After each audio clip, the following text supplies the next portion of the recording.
When I was in my medical school, I did not used to often hear the term called acute coronary syndrome and chronic coronary syndrome. They used to use the term STMI, non-STMI, unstable angina, stable angina. But as the day is passing, these terms are used more commonly nowadays. ACS, CCS.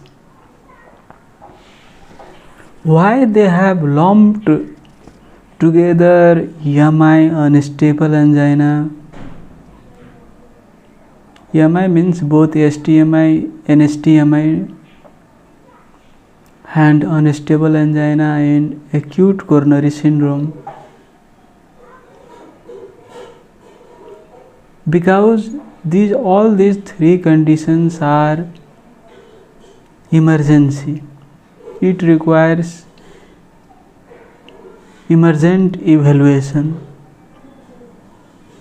It is not only STMI that requires emergent evaluation, but even unstable angina and non-ST elevation MI.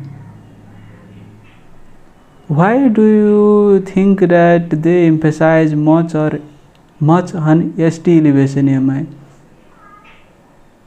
Because there is complete blockage of epicardial coronary artery that we can open it either mechanically by stenting or by using thrombolytics. So if you see ST elevation, then most likely it is total occlusion of epicardial coronary artery. But there might be total occlusion of epicardial coronary artery, but there may not be ST elevation. Might be. In that condition, ECG is not detecting total occlusion that requires immediate PCI. There may be ST depression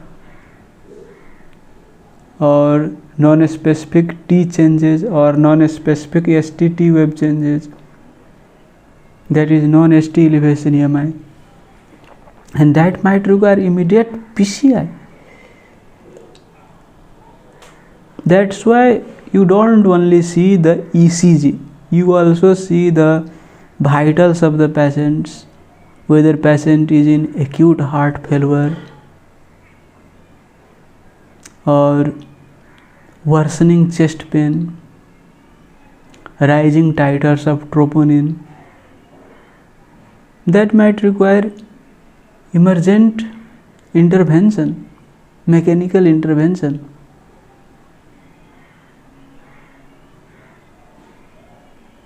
Either in NSTMI or unstable angina. That's why they do risk stratification, right? In both NSTMI and unstable angina, they